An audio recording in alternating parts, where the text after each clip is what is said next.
Thank you very much.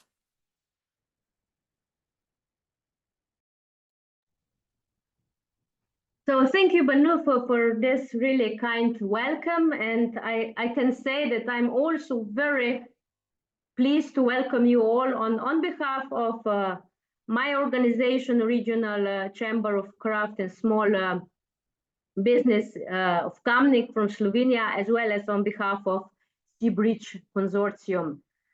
You will hear today Seabridge expression many times, and I think that it's good that at the beginning we share with you that Seabridge stands for Building Resilience in Social Economy SMEs for greener and digital production towards the goal of a climate neutral economy. So it is EU-funded project. So as Banu mentioned, I'm Larisa Vodeb, coming from Slovenia, and I'm honored to be also moderator of this virtual meeting today. And as it was already mentioned, the focus is given to present CBRI project, as well as to focus on CBAM, its requirement to be applied, as well as to present you very attractive open call funding opportunity for social economy SMEs operating in energy intensive industry with the aim to support their digital and green transition. So, but before we dive into these topics, I would perhaps just to tell you some basic rules during this event. During the presentations, you will very welcome to write questions in the chat, and after each presentation we will go through the written questions, and my colleagues, my speakers, will provide you with the answers. Of course, you can also raise your hand and ask questions afterwards.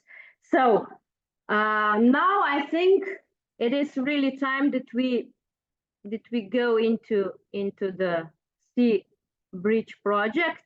I will just ask colleagues to help me to yeah, okay. I think that now it can be, can you see it? Yeah. So to start with, I think it's very important for all of you that you understand what actually triggered our project and what was the broader policy, environment, and social context behind.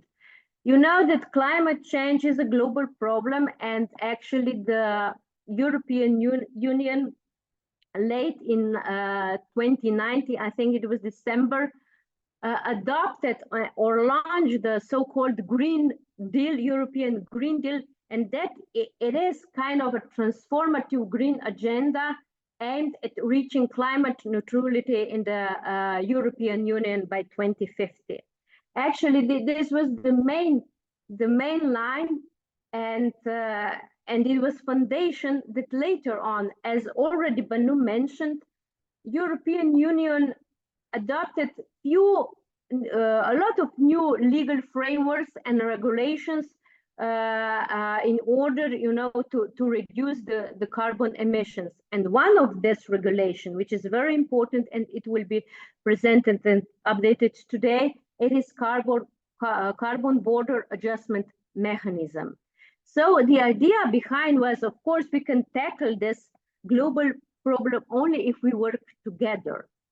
And with this notion in mind, our coordinator, Istanbul Mineral and Metal Export Association, actually initiated the project idea, and they actually brought up together partners from different parts of Europe, from Spain, from Ireland, Italy, and Slovenia. And these balanced partnerships consist of 5 different social economy intermediaries, 1 EU non-profit organization, and 1 social economy SME. We try to provide our target group with the advisory and other capacity building activities in order to boost the capacity of social economy, small and medium enterprises. So as I mentioned, coordinator comes from Turkey, and with other 6 partners, we are doing this together in the period of 24 months. So actually the project started last year in October, and the first year was very, very intensive. And as I already mentioned, really the aim of our project actually is not just the one aims. We try to really to meet several objectives. The project is very ambitious, but the point is that we really would like to enhance the capacity of social economy SMEs and entrepreneurs in energy intensive sectors in order to innovate, promote, and scale up green and business initiatives. Absolutely, it's also crucial that we meet or to foster the transnational and cross-sector cooperation in order to meet this regulation named carbon border adjustment requirements and align it with the EU Green Deal. It is also, very important objective of our CBRIDGE project to empower social economy SMEs and intermediate organization with the knowledge, with the tools to understand, comply, and navigate with this CBAM mechanism in EU market. And this is also the reason why we would like to update you more today on CBAM mechanism and its requirements. So, and as I mentioned, it is also our intention, our wish to support you, to support SMEs with direct financial support. And this financial opportunity will be later on presented to you so that you will know what you need to do in order to get the lump sum. So as I mentioned, our target group, so to whom our activities are meant to, the priority target group is, of course, energy intensive social economy SMEs, which are operating in the sectors within iron, steel, aluminium, cement, electricity, fertilizer, and hydrogen. So, but in addition to SMEs, we also targeting intermediate organizations. These are different business associations, chambers, clusters, hubs. And also we are open to, and we would like to engage also other interested parties who considered that they can contribute to our joint project. So policymakers on local, regional level, general publicity, NGOs. So everybody is more than welcome to join us on our path to support our SMEs in order to scale up and prepare innovative green and digital business models. So as I mentioned, last 8-9 months was very, very intensive for us. We partners together work very hard, and we almost tackled at least half of the foreseen activities, which are, of course, if we want to boost our competences and capacity of target group, we provide them with advisory services, one for SMEs, and then different types of capacity buildings for intermediaries. The very important activity, which will be, presented today, it is direct financial support to be provided for the directly for the social economy SMEs.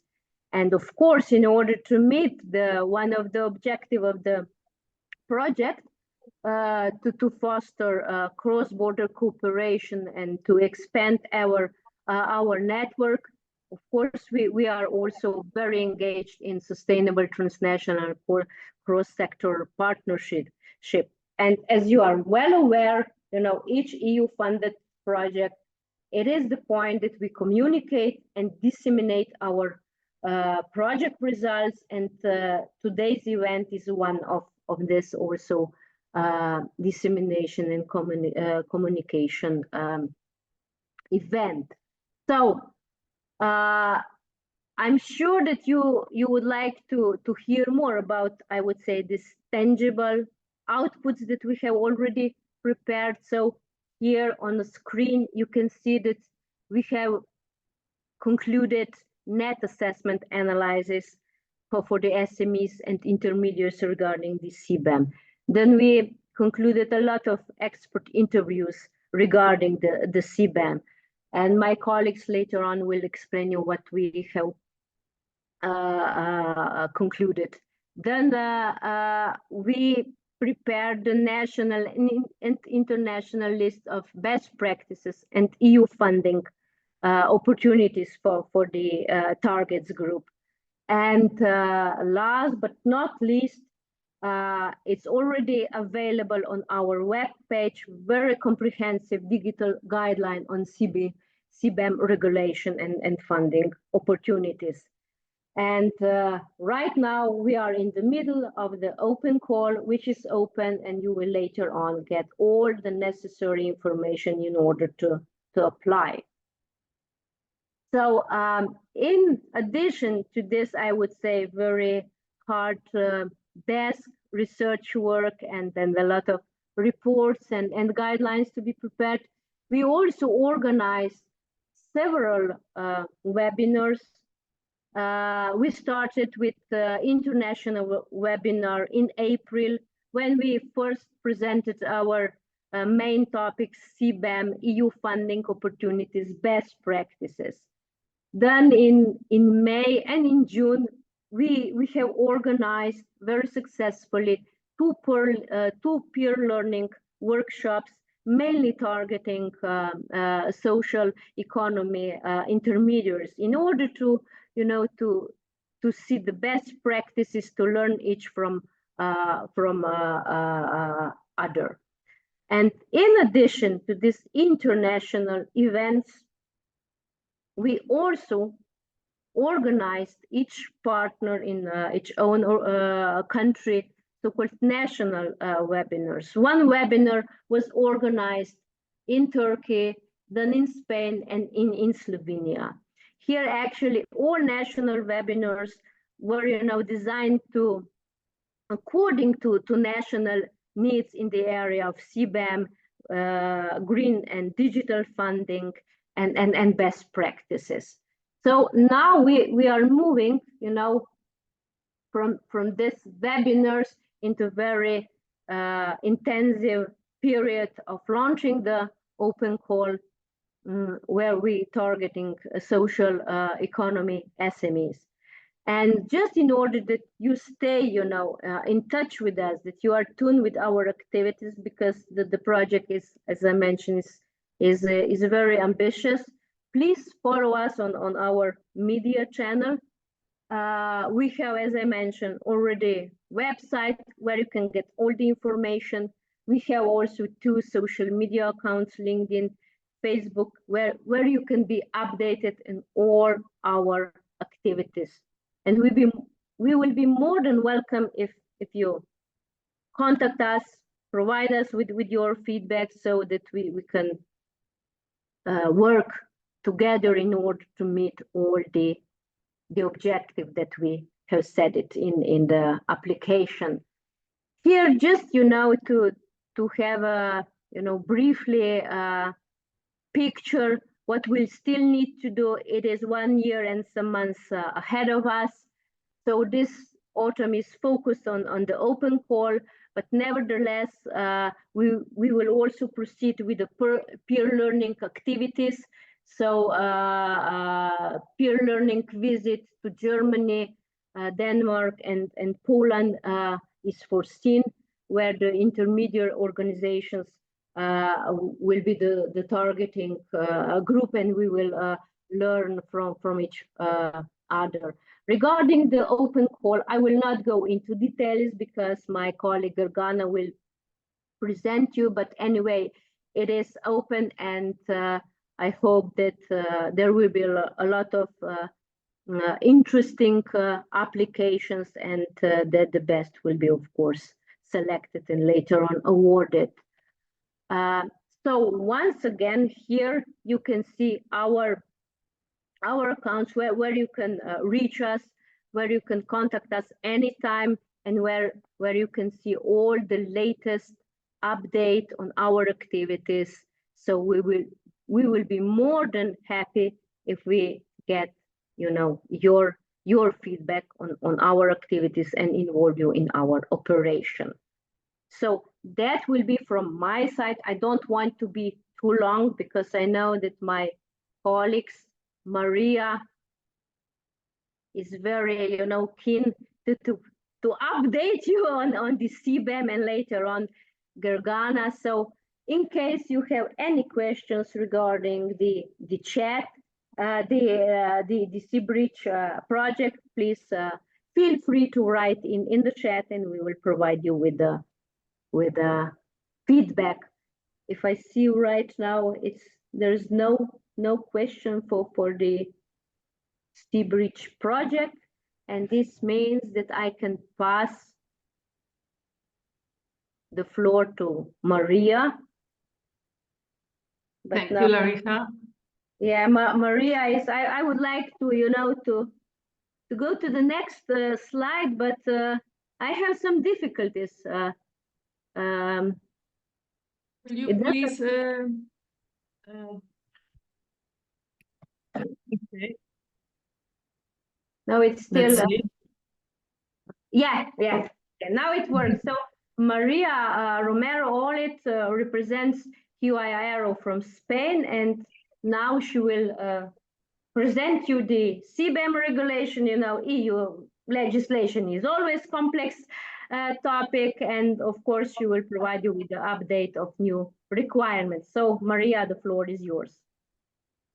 Okay, thank you very much, Larissa. Thank you everyone for attending this meeting.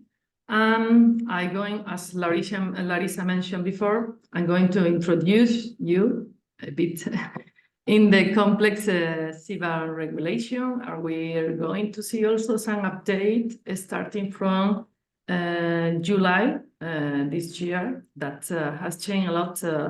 Some way of to calculate emission embedded in CBAM products. So, as you maybe already know, CBAM regulation, this new EU rule, the intention is to put in place a CO2 tax mechanism to support European decarbonization strategy, also to fight against carbon leakage, that it's avoiding that European local manufacturers go to third countries to produce their product where legislation is, how to say, less strict in sustainability environmental terms. The ambition of this regulation is also to ensure that import of this good included in CBAM pay a similar price, similar CO2 tax for their products comparable to the one already paid by European domestic producer within the European emission trading system. Other target of this regulation is to encourage cleaner production in non-European countries, to help to, in a global way, to help to decarbonize economy little by little in very energy intensive sector. And for sure, this is a regulation that in the future have the intention of setting up a method to pay equal in third countries, in the European countries, with no allowance, with no free permit to emit CO2 emission. As Larissa also mentioned before, CBAM regulation has started with main category of product or manufacturing product: iron, steel, hydrogen, cement, but aluminum, fertilizer, and electricity. But European Commission is not going to stop there. Actually, they are analyzing how to introduce in a second step other energy-intensive sectors that are already paying carbon tax in the European Union, in the European market. So we're going to see how glass and ceramic, for example, pulp and paper, or methyl chemicals. When we say chemical, we will see also plastic sector and some transport sector like aviation or maritime being compulsory affected by this CBAM regulation. Okay. In this legal scheme, there are what we call reporting declarant, that are the EU importer buying goods from third country, non-European countries. We have also operators, so-called operators, that are the manufacturing facilities, the companies exporting services and CBAM goods to the European market.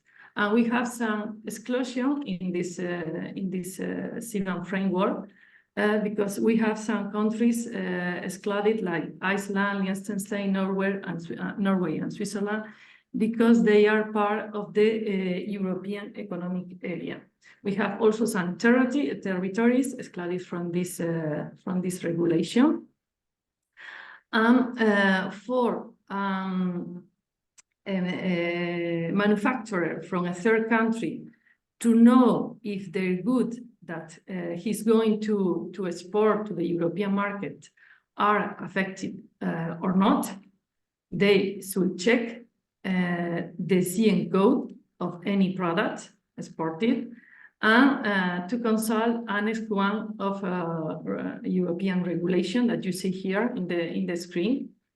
In the case your product are sold, that you manufacture are sold directly to the European market, or in the case that they are purchased by other clients that are going to use your material, your product to produce another CBAM product, or in the case that you sell your product to any trader that is going to export this category of good to the European market, in all of these cases, you should know the reporting scheme, the reporting methodology that are needed to inform the European importer about the CO2 equivalent embedded emission.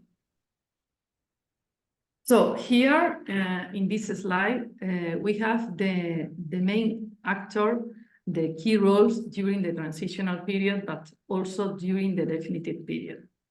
We have the European importer, the so-called reporting declarant, that is going to import certain category of goods from third countries. Then the customs authority is going to inform him about this binding regulation, CBAM regulation, and the need that to have embedded emission, equivalent embedded emission for any product that he is importing. So the European importer has to request data on embedded emission to any of the third country manufacturers. Then we have also the European Commission and the staff of the CBAM transitional registry, where all the data concerning import of CBAM products, of CBAM services, the installation, the importer, and so on. So the staff of the CBAM transitional registry is going to analyze if our report as EU importer are correct or not, if they're lacking of certain information. And the European Commission is going to communicate the national competent authority if one local European importer has completed in a correct way or not the quarterly information imposed during the transitional period. And if not, there are several cases and situations, but the national authority may impose at the end fines to the European importer. So here we have two differentiated periods for CBAM implementation. We have a first transitional period that started in the beginning of October 2023. This transitional period is a learning period where the European Commission wants to analyze, to study all information regarding import of goods and services affected by CBAM, want to analyze of the European importer, the installation, manufacturing, producing goods in third country, but also embedded emission, direct and indirect emission in any category of the product imported. But during this first transitional period, only reporting requirements are quarterly reporting requirements are applied, not financial consequence or obligation.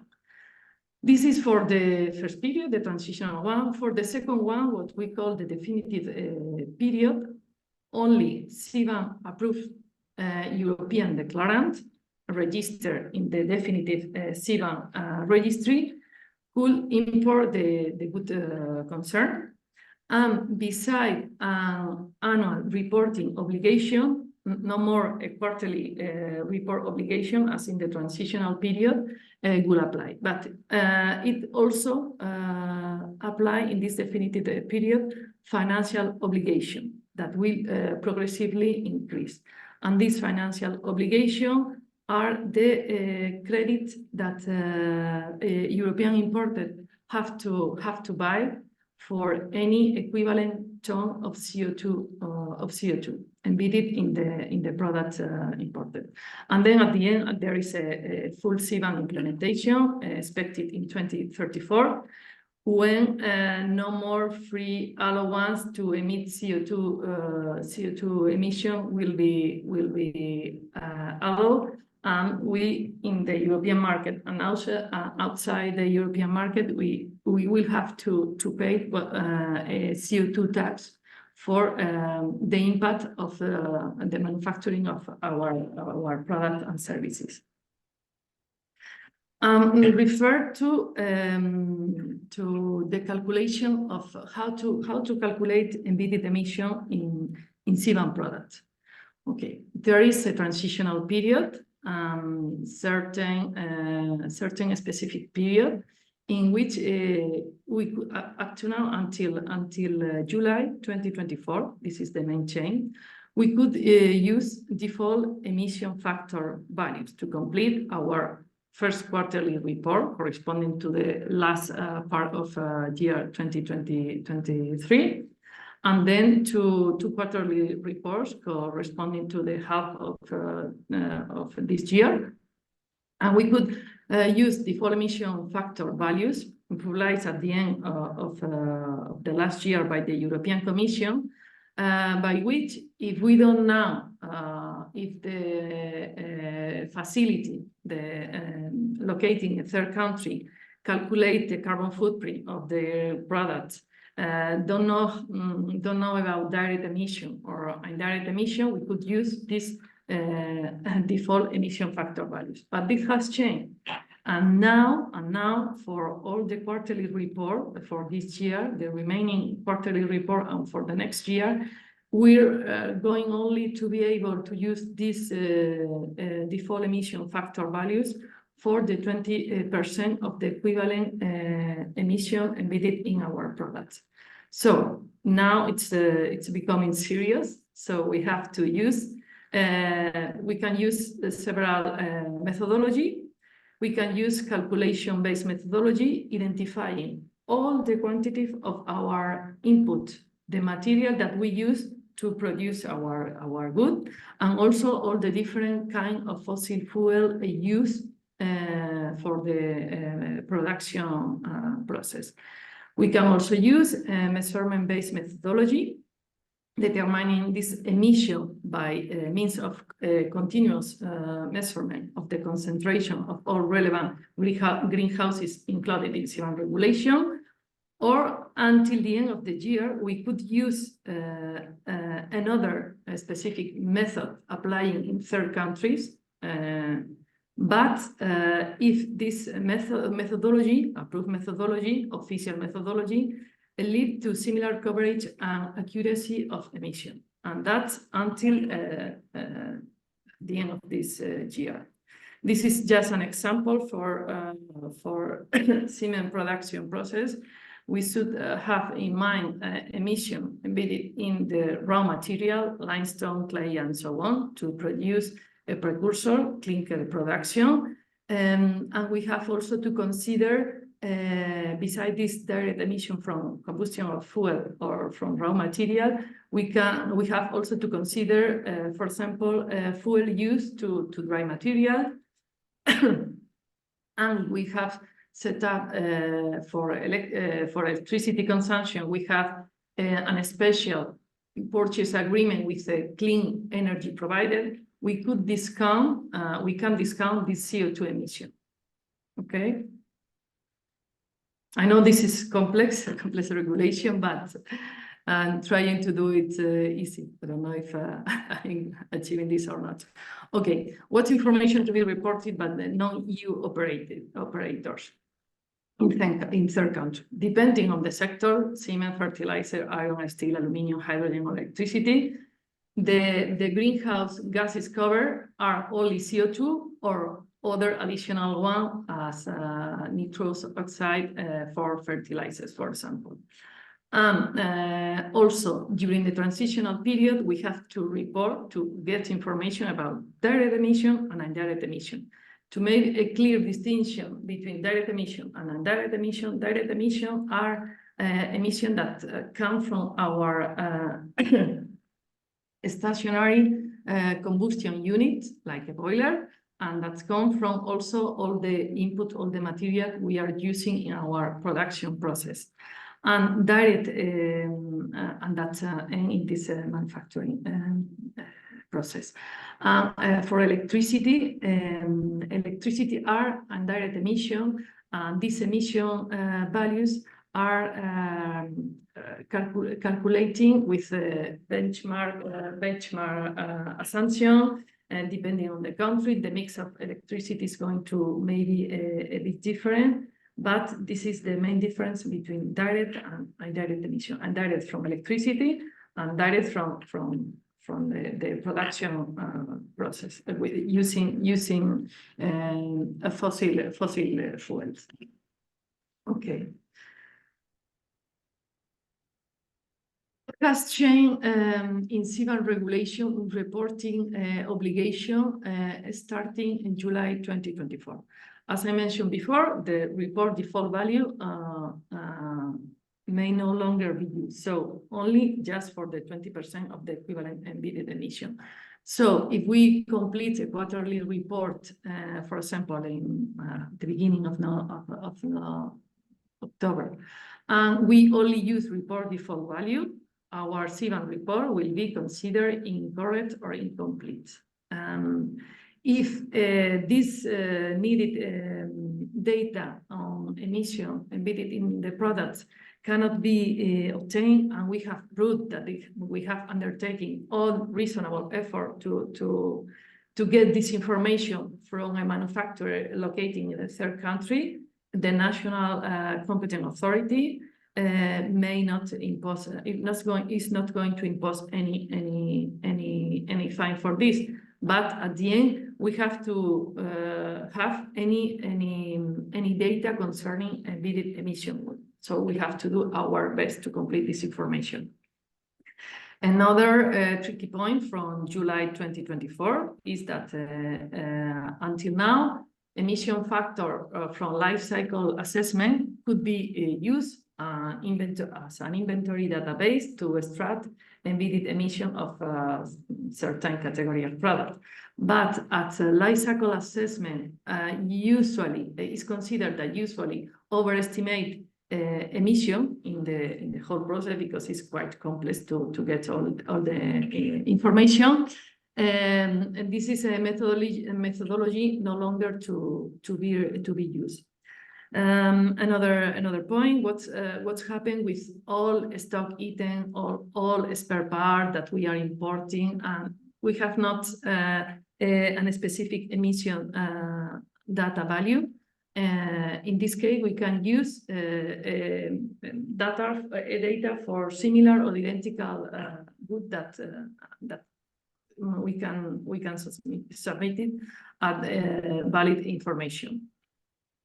So to summarize, if we are not able to submit our quarterly CBAM report, we have two different situations.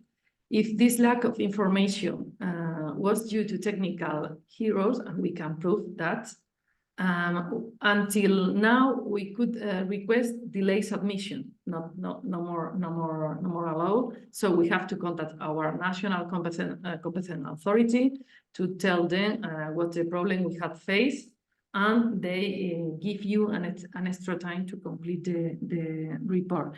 If you just has not sent information for any valid reason, and the national competent authority may impose fines to you during this transitional period.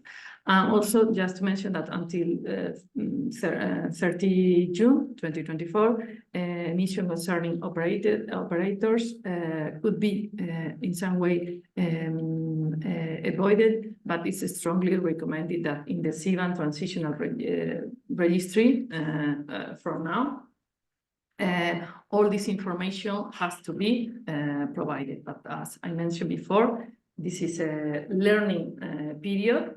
So the European Commission wants to have enough information to introduce new sector, to amend all this report obligation, to improve in some way all this CBAM regulation implementation. Here you have just the calendar to submit the quarterly report, the submission due by different dates, and modification when we are late to submit this information or when we have faced some kind of problem or so on. Just to finish some key topics, liability of correct or incorrect information lies always on the EU importer, but the EU importer have to get help from their non-third country operator. And the information can be completed with an Excel file, a specific template Excel file that has been published by the European Commission, but it could be done in another way. If we have not imported CBAM good during a certain period, a certain given quarter, we don't have to submit this information. There is a sanction for a small quantity of importing CBAM good that do not account for more than 150 euros. And CBAM reporting obligation is also compulsory for packaging of this good when the CN code of this packaging appear in the CBAM regulation. Just to summarize what I was mentioned before about calendar and what kind of emission values we can use or not, how to communicate quarterly report for importing, and we have some extra help with the document published in this link section from the European Commission. And that's this document may help you with the different date. Just for the definitive period, as I mentioned before, a price on CO2 emission is going to be compulsory, and so we will have to get CBAM certificate equivalent to 1 ton of CO2, and the final price is going to be the same that the price pays for 1 ton of CO2 in the European market, in the European emission trading system. We can discount carbon price due in the country of origin if there is an effective carbon price already paid for the manufacturing of our goods. And this reporting, another important change in this definitive period is that our report has to be externally verified. So to ensure that we are providing the correct data.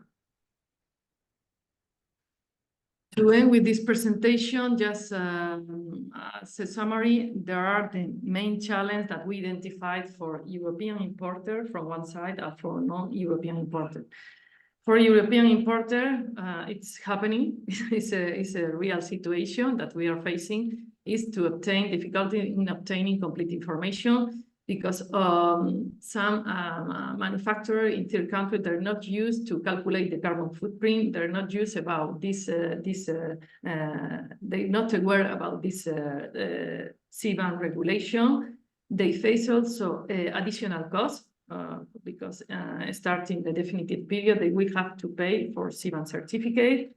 At the beginning, there is a lot of bureaucracy, a lot of file information to complete, and they face also potential penalty. They are the only responsible of the accuracy of information. For non-European operator, if they don't have, they should develop a monetary reporting methodology to know all about their manufacturing process and embedded emission. Trace their supply chain, because they are maybe purchase another material from other third countries, and they are affected by CBAM regulation. Digitalization and information system to have an accuracy and traceability of this data, and they may face trade risk or maybe opportunity if their products are less or more carbon intensive than the sector. The implementation of green technology and low carbon manufacturing process, and also the needed, in most of cases, financial support to implement all this regulation. I hope you have found interesting all this topic. We are here for you to answer your question. Thank you, Maria, for your really practical and applicable presentation and insights. It is a really complex topic, and as you can imagine, some questions have been already written in the chat. So if you agree, I will read them and you will try to provide the feedback. So the first question, actually, I think that it has been already answered, but anyway, if you repeat once again, which sectors does this regulation primarily cover? The sector we have mentioned before, the steel and iron sector, the aluminum sector, the fertilizer sector, the cement sector, the electricity, hydrogen. I think I do not forget any of the 6 sectors that are in this first phase included. As I saw in a previous slide, there will be more sector energy intensive sector included in the future, in the coming future. Okay, thanks. So we should be prepared for next set of sectors to be regulated under this mechanism. The next question, could you please share the meeting with the participants? Yes, this meeting is recorded and it will be available on our webpage. So this is covered. Next one, I think that this is more a comment, if I understand. So I will read it aloud so that everybody can hear. In order for a program and a project that support it to be successful, first of all stakeholders must fulfill their obligations without compromising the stated values. Success cannot be achieved if one or two do it and the others doesn't. At the same time, the most important indicator of success is that all people embrace this. So would you comment, Maria, on this? Do you agree, perhaps disagree? What is your point of view regarding this comment? Yeah, of course, it has to be a global effort from the side of European importer and from the side of non-third countries manufacturer, because the global ambition at the end is to decarbonize economy. So efforts should be done in a synergetic way with technical assistance, with financial assistance when needed, with transfer of green technology, of knowledge. So it's not in an isolated way that we are going to achieve this, for sure. Yeah. So thanks for your comment. Okay, the next one. Not sure. It depends on how a company can collect the emissions. Someone used the average. Yeah, I think it's a question how to collect emission data and regarding methodology, if I understand correctly. Yeah, what has been happening, what we have seen during this last month, is that it's not so easy to get emission data. So for the reason I explained before. So the average, I understand that average means the default emission values published by the European Commission. What the next step is talking with the European operator, knowing if they already has implemented a way to know CO2 equivalent emission from their manufacturing process. If it's not the case, a methodology should be applied in coming months, or helping them. There is a way helping them to training them to calculate the carbon footprint, analyzing what input I am using in my manufacturing process, what kind of energy I'm using, which consumption from electricity grid, to analyze the volumes of material, the final consumption of my manufacturing process, and there are approved methodology to know how to calculate emission. I think a prior training is needed, and to understand the whole analysis, because at the first stage it may be quite difficult without a system. So I think this is needed. Okay. Next question. So you see a lot of questions. I'm glad to see it. Are there any statistics on the first reports, number of reports submitted, amounts of CO2 declared, etc.? So the first results of the, I would say, how the CBAM works in practice.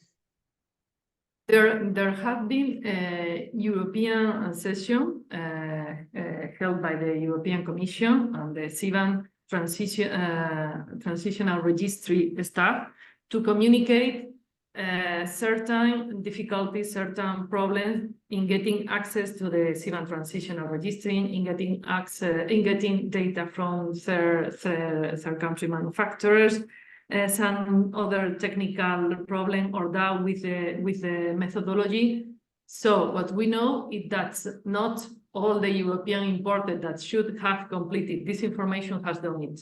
I know that there are partial statistic in certain country. I have seen a notice regarding, if I'm not mistaken, Spanish government.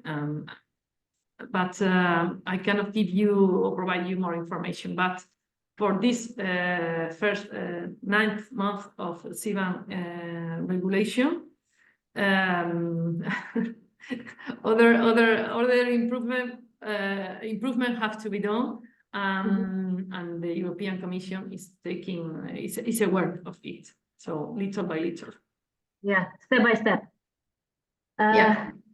Okay, then it was a request to share CBAM communication templates, and the link to tax on custom EU EC Europe has been already provided, so this is in chat. And one very also interesting question: what if supplier doesn't give us actual data for the report? For now, we are using default values. So again, data. What's next if we cannot use? Yeah. So what if supplier doesn't give us actual data for the report? For now, we were using default values, so not correct ones. So what? What if you don't have the actual data? So. Okay, it depends from the advice of the national competent authority. You're going to report a quarter. You're going to submit a quarterly report with incomplete data. You're going to tell the national competent authority that you have problem to get this accurate data from the operator, and you're going to show that you have made reasonable effort too. So in this case, the national competent authority may decide, okay, go with emission default value, at least to have an estimation. But this is not the solution. The solution, because if not, anybody is going to raise their hand and say, okay, but I continue, I have problems, so I continue with my emission default value. No, the answer is to promote training. There are other commercial clauses that could be introduced by the European importer. It's a market decision. Okay, you're not going to provide me data that I need. I'm going to be fine. So I'm going to give you, I don't know, 6 months to know this emission, or I'm going to contact another third supplier, or I'm going to introduce some kind of penalty or whatever. So this could be a situation. Okay, it is still one question. I'm not quite sure if I understand it, but the person who put this into the chat, I invite him or her also to perhaps to raise a hand and ask directly, because I'm not sure what does it mean, third world countries non-profit qualifying for funding. I'm not quite sure whether to understand what he or she would like to know. If other colleagues might help me with this, what was meant. Otherwise, I will really invite others, perhaps still have any questions to ask directly.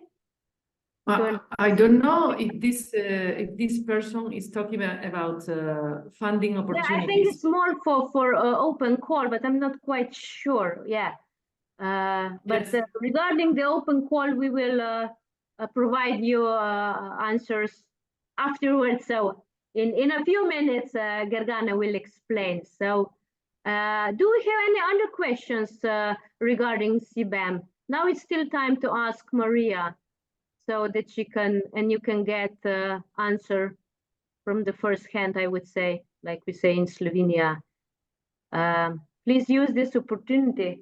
If there is no hand, raised hand, or any questions in chat, then I will say once again, thank you, Maria, for your insights, explanation of this really complex issue.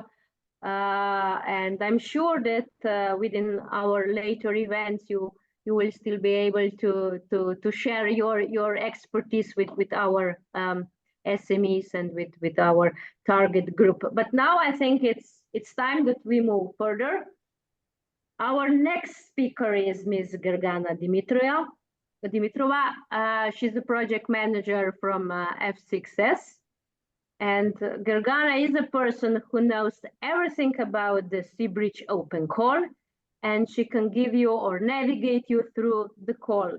So she's going to present you all you need to know to apply for this attractive financial support under the current open call within our Sea Bridge project. So Gergana, the floor is yours. Thank you, Larissa. And on my part, I would like to thank the participants for joining us today. And also to say, we hope that this is not going to be the only time you join us.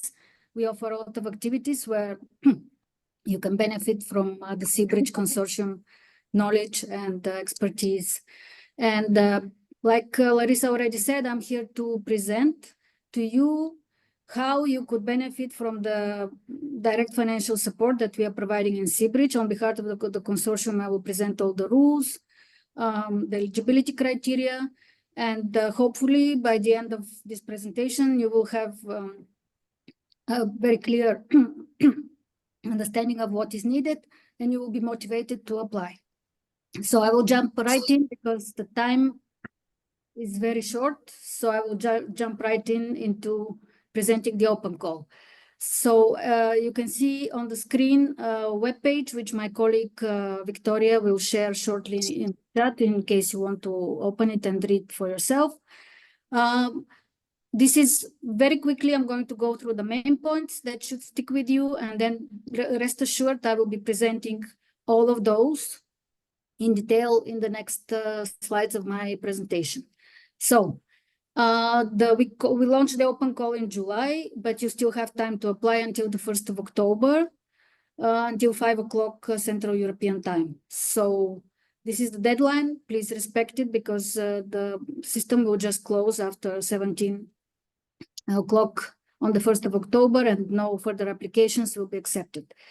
The Sea Bridge project offers between 4,000 and 8,000 euro for social economy SMEs that are operating in the energy intensive industries.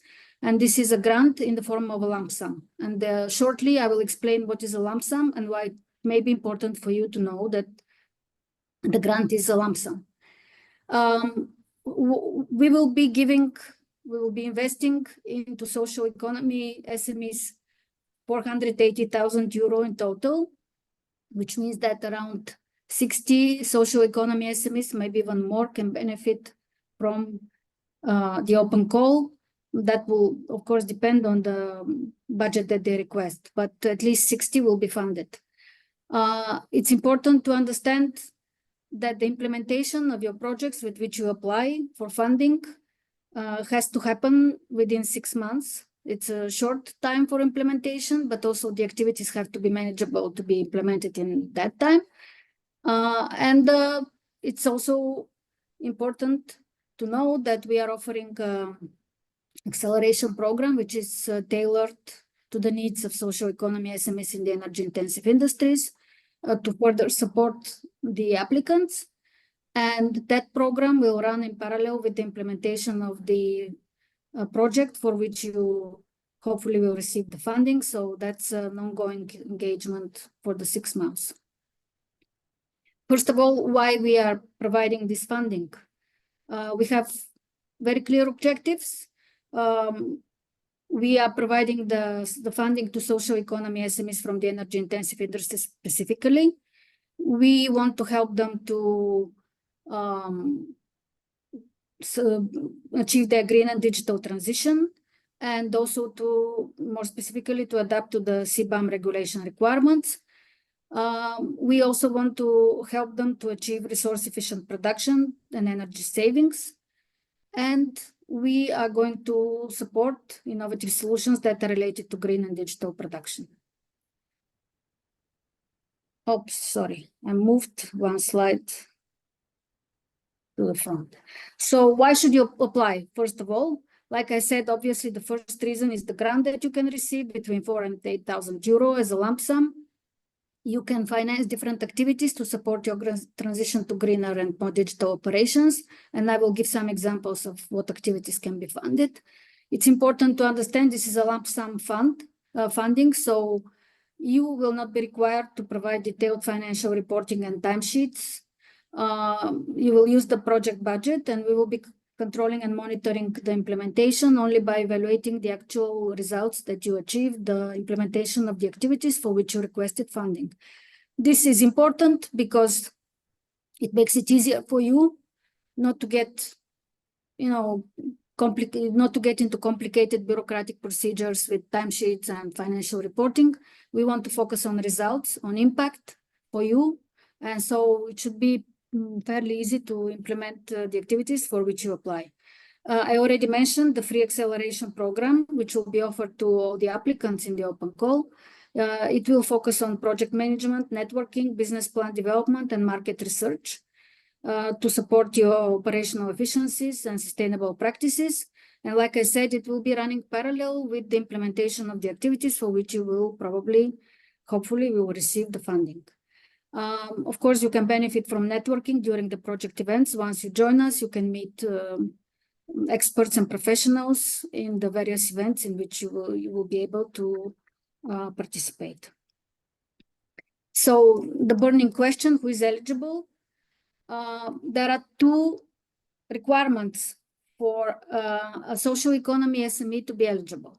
First of all, it has to be an SME, and according to the European Commission definition, there are several quite clear, numerically measurable requirements for a company to basically qualify as an SME. So you can either follow this link or you can visit our website where we have given exactly the requirements to know whether you are an SME or you are a large enterprise, in which case you cannot apply to our call. So we are only funding small and medium-sized enterprises. And then the second part of the eligibility is the social economy requirement. So what is a social economy SME? Basically, I would strongly encourage anyone to go to the website, either ours, so the link that I provided to the European Commission documents, to understand better what is the social economy.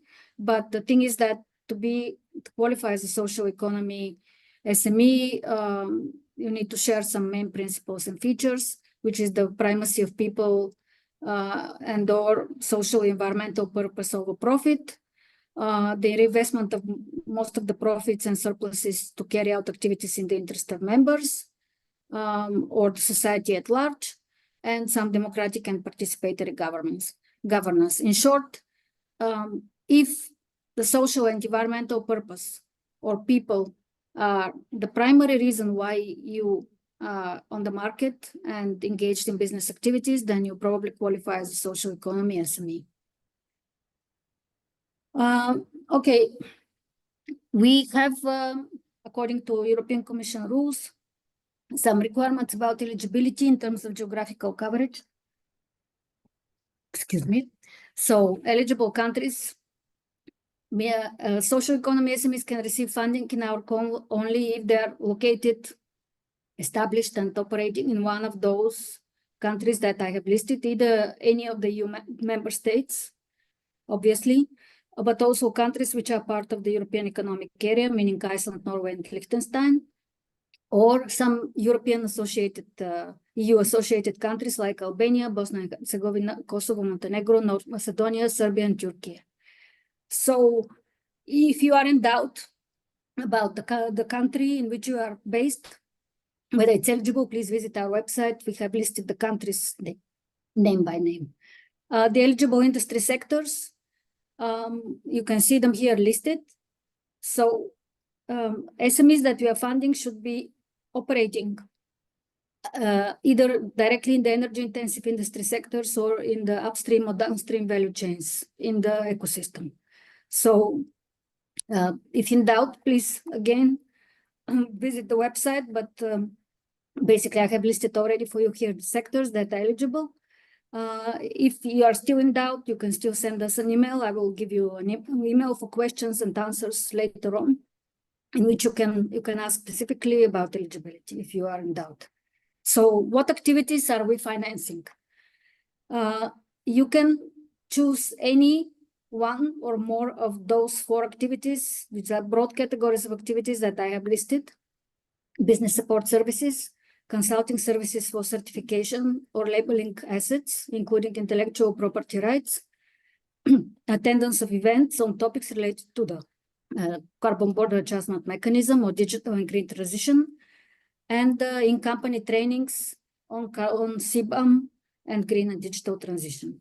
So before I give you some examples, practical examples of what activities are actually covered, could be covered, like included, it's important to say, so the activities, for them to be eligible, they have to be related to your needs and specific requirements of your business, and they have to be specified and justified in the application form. They have to be related to green and digital transition or to CBAM directly.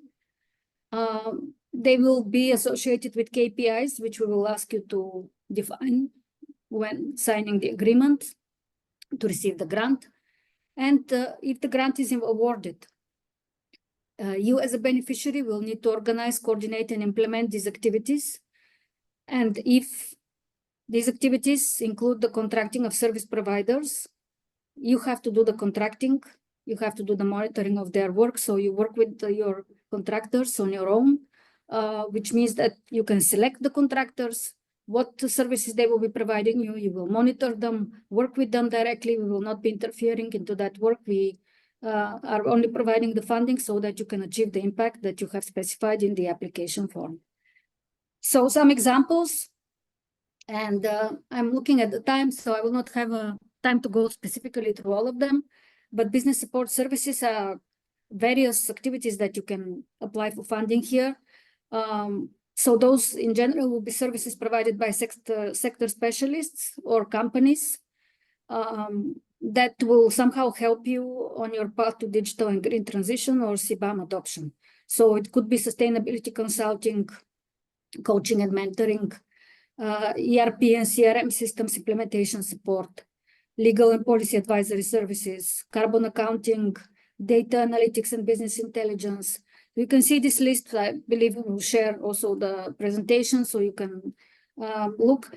I would strongly encourage you to look into the guide for applicants of this open call, which we will share in a while, like a link with you, so that you can see in more detail what could be funded by the CBridge grant. The 3 other broad categories of services that we are funding, as you can see, consulting services for certification of labeling assets, including intellectual property rights. So if you want to get expert guidance and support to achieve sustainability on green and digital certification, this would be one option for you. Fees and costs for the obtaining of relevant certificates, including trademarks or other intellectual property rights. We are also supporting event attendance on CBAM and digital transition topics. So if you find a conference that is crucial for you, for your business, and you want to have some of your employees attending, you can get funding for attendance of events to improve your knowledge about CBAM, about green and digital best practice. Sönmez Bey. Ondan sonra onlar... We also cover the fees for webinars, courses, seminars, conferences, workshops, and the like. And if you want to organize... Bununla ilgili bir talep olmamasından vesaire bahsetti. Sorry, I'm not sure this is... I'm listening, hearing an interference. But yeah, if you want to organize in-company trainings on CBAM or digital transition topics in your business or in your company, you can do that with our support. The topics could cover CBAM, software, digital tools, and the like. Bir rapor gibi bir şey sunacaklar, bir sunum yapacaklar. Okay, a little bit about how the evaluation process will be organized. So first of all, there will be eligibility verification. Then all the applicants that are considered eligible will go through the evaluation by external experts that are independent of the CBAM, of the Seabridge Consortium. So they will look into the proposals, they will evaluate. Two external experts will be evaluating each proposal independently of each other. If it happens that they would not agree on the scores, there will be a consensus on the final score. That will happen through interviews with the applicants. And on that basis, we will have the final ranking and selection of the applicants. A little bit about the process, how it will be organized, but also in terms of the timing. So as you can see, the open call will close on the 1st of October. On that very evening, and especially the next days, we will have the eligibility check. And also we'll start the evaluation and the consensus interviews. So applicants will be notified of the results toward the end of November. It's important to note here, December will be the only month in which you have to complete, if you are awarded a grant, you have to complete the contracting. So the signing of the sub-grant agreement has to happen through December, because on the 1st of January, the implementation of the awarded projects will start. And then you will have 6 months to complete. I have listed here the evaluation criteria on the basis of which your application forms will be assessed. One is the alignment with the Seabridge Open Call. Then there is excellence, implementation, and impact. You can please visit the guide for applicants that I will share with you the link in a while, if you want to understand more about how what kind of criteria we will be using. But basically, if you answer the questions that are asked in the application form in detail with justification, you will basically be answering to the criteria that are listed here. So I will not be reading them in detail because I prefer to have the questions at the end. I have a few recommendations though, if you want to be successful, to be one of the applicants that will receive the funding. Okay, obviously the first thing is do not wait for the last minute to apply, because you know, if everybody applies in the last minute, sometimes the platforms get overwhelmed and there could be a problem. This does not usually happen, but I would suggest to do it on time. Be specific and concise when answering the questions. We do have character limitations, but it's important to use this space to provide enough details and justification to strengthen your proposal. So use the space you are given wisely. If you give additional materials or hyperlinks, which have not been requested in the application form, they will not be considered by the evaluator. So please try to answer the questions, providing all the information that you want to share with us in the text. You know, instead of giving links and saying to the evaluator, please read that, or please read this, this will not be fair to the other applicants, so we will not be considering that. The applications must be submitted in the English language, and there could be only one application form submitted to this open call by the same applicant. If you submit more than one, only the last one will be evaluated.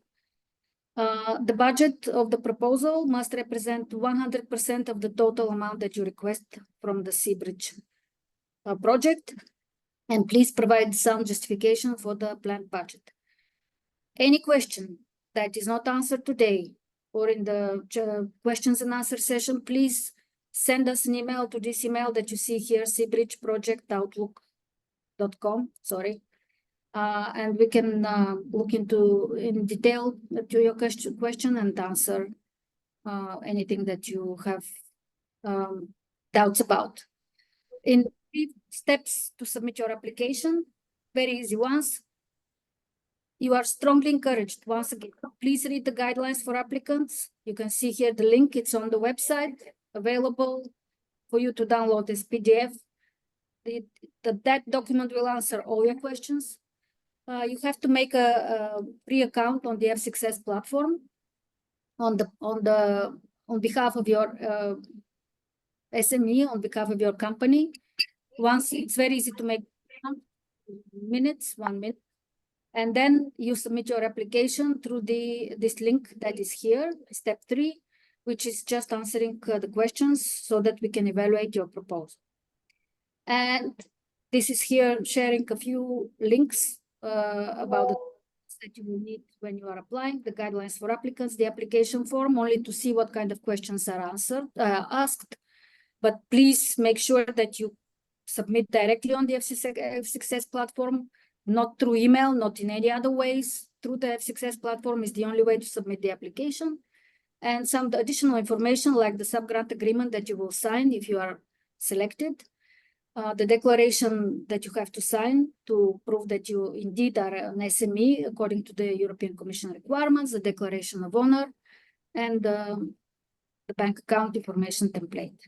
And so, questions, please. Yeah, thank you, Gergana, for this comprehensive information and practical tips. And yes, questions are already waiting for you.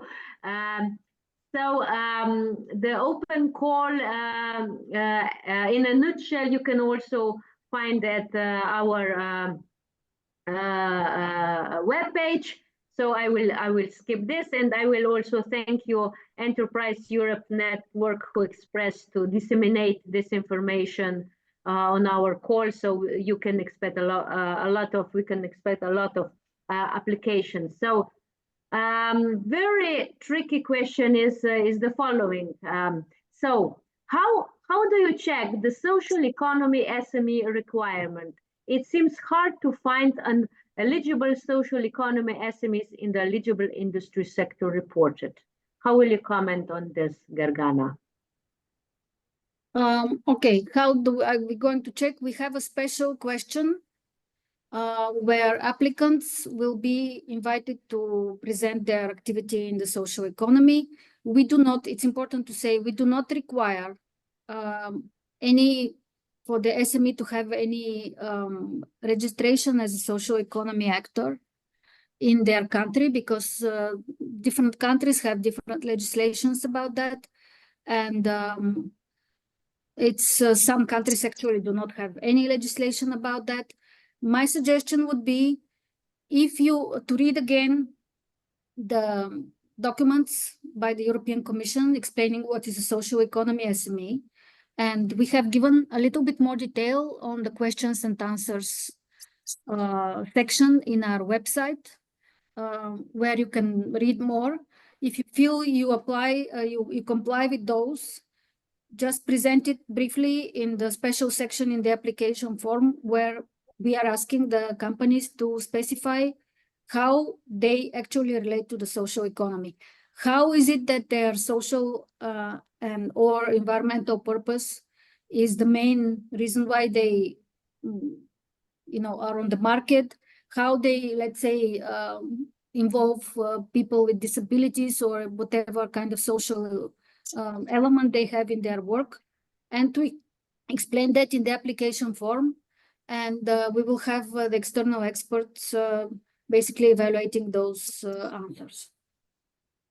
Okay, so in addition to this, in our chat, you can find all the reference links to this open call, what is needed, the guide on it. So I will not repeat this. But once again, one important question for you, Gergana. Can chambers of commerce be included within the scope of this project?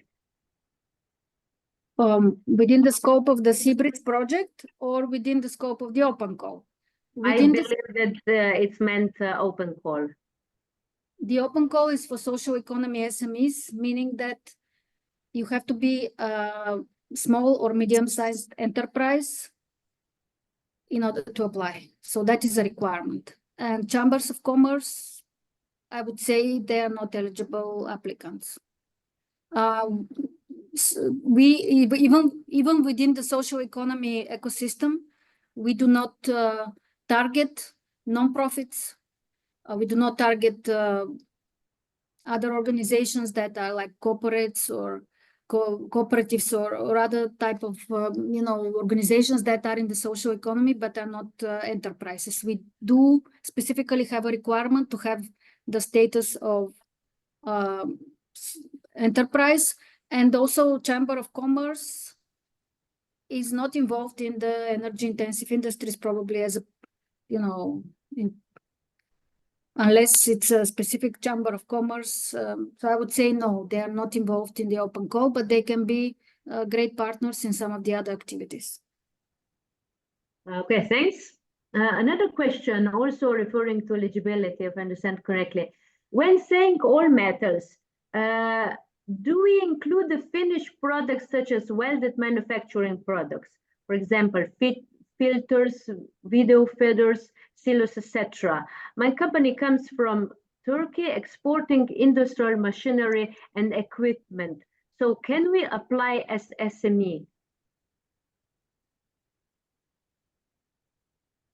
That's very specific question and very exporting machinery. To how is this company? First of all, is the company a small and medium-sized enterprise? Depends on the size of the company. Second, it will depend on whether they have a social purpose in their activity. But if they want to be sure, and they can give us more detail, let's say give a link to their website, or so we can send us an email and we can discuss a little bit to what extent that could be company that is eligible to apply. Exporting machinery, does it mean that the company does not produce this machinery? It's just trading. If it's a trading company, that's a questionable applicant. So I would say, if you want to be sure, please send us an email with a little bit more details so we can judge on the basis of the concrete case. Okay, thanks. Another question. Is the following call to the first one be planned for the next month? So if I understand correctly, the question refers whether we will have another call or this is one and single. No, we have only this call. Yeah.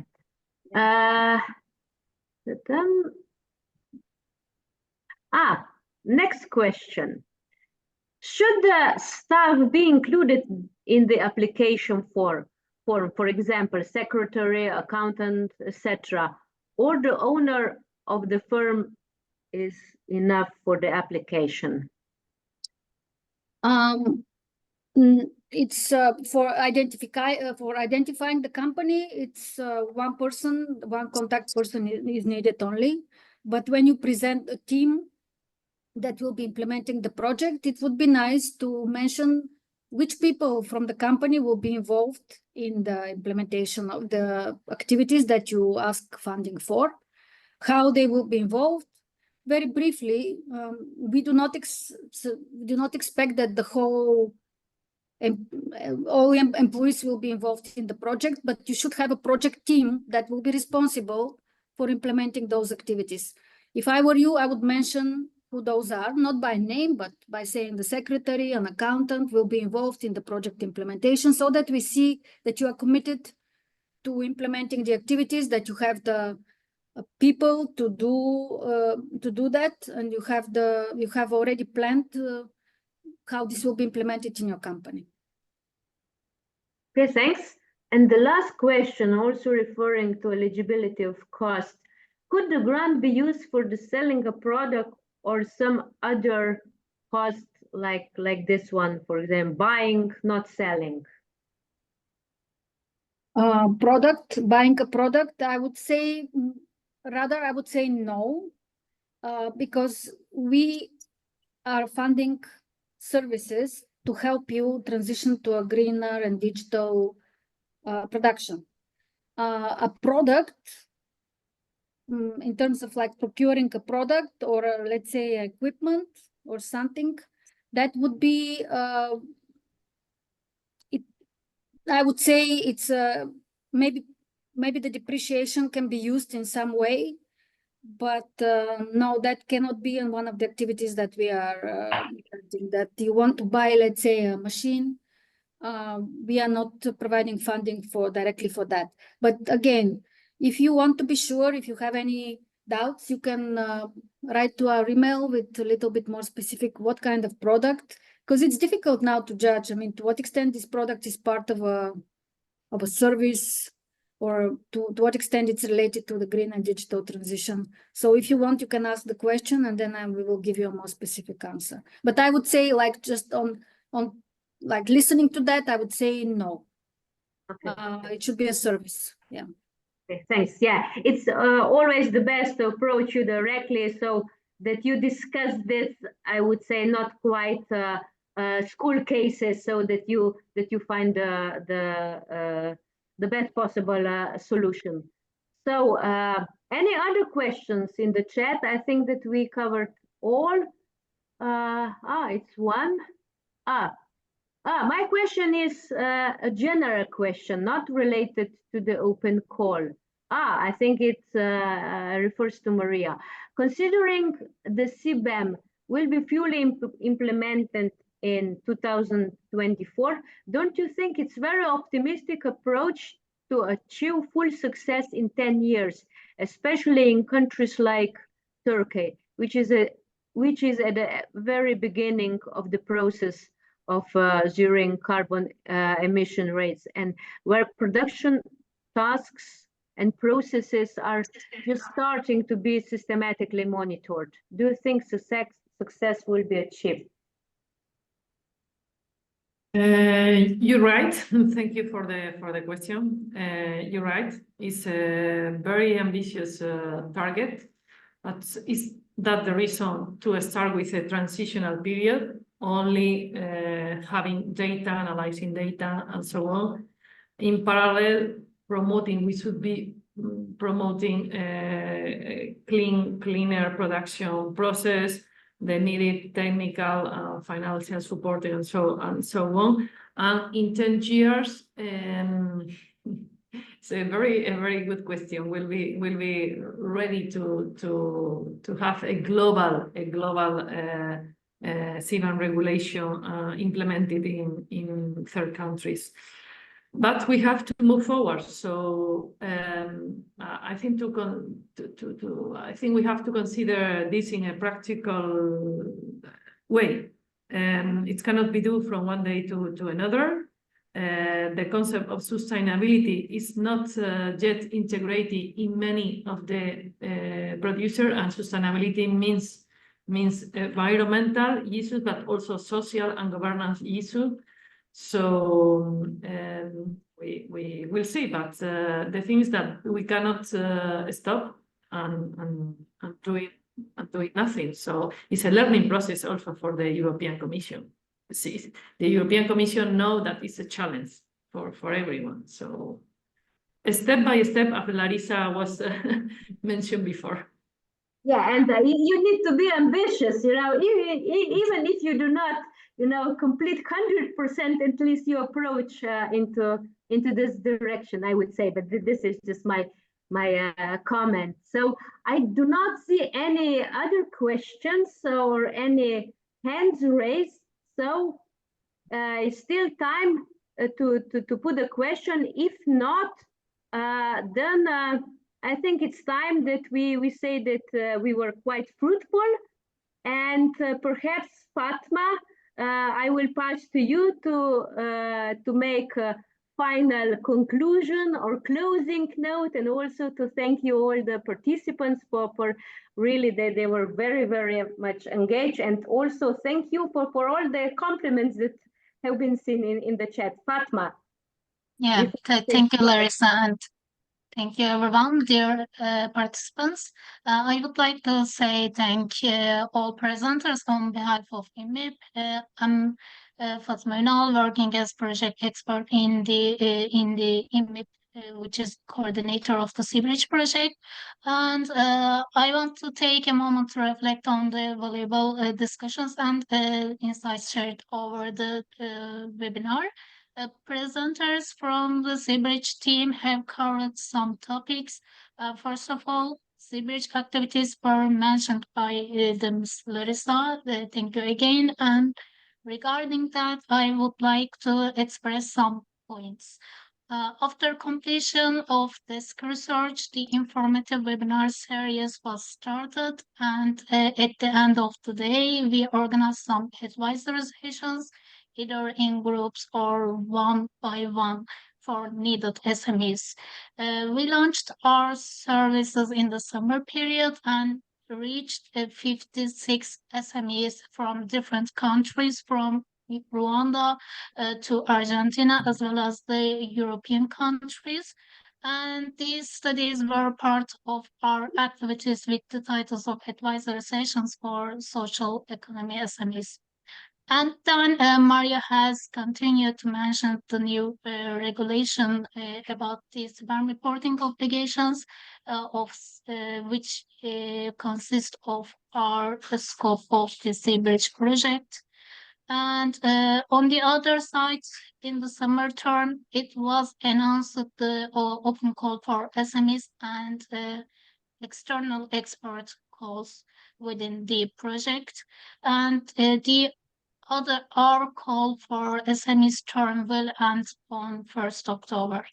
In the other respect, we are organizing some on-site visits to the clusters like Chamber of Commerce, which is to European intermediary organizations. The aim of the visit to foster transnational and cross-sectoral cooperation and partnerships, actually. And today's event is the last informative webinar of the Seabridge project.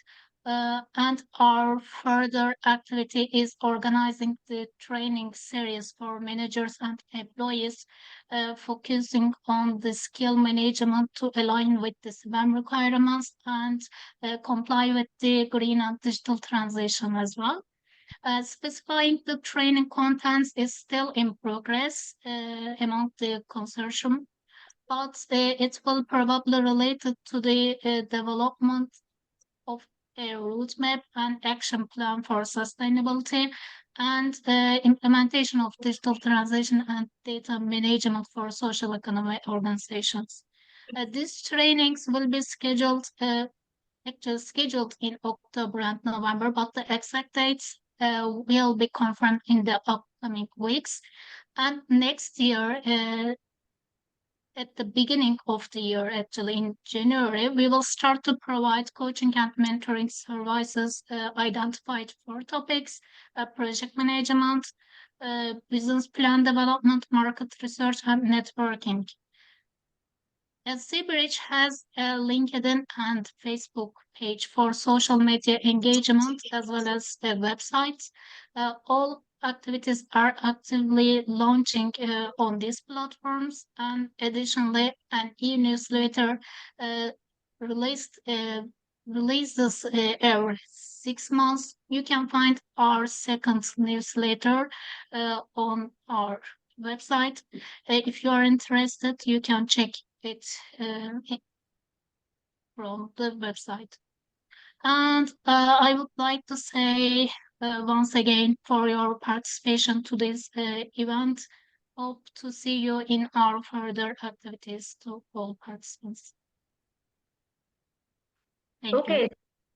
Thank you, Fatma, very much for this kind invitations, and also to share with us information what will proceed. And I think it's really important that participants have this information that might benefit from our further trainings that were mentioned, trainings for management, coaching, and so on. So once again, I will thank you to Gergana and to Maria and also participants for their engagement, time, contributions. And what can I say? I hope that on behalf of Seabridge Consortium and project, I'm looking forward to seeing you soon at our virtual or physical events. So thank you very much. And thank you, everyone. And bye. Ciao. Bye.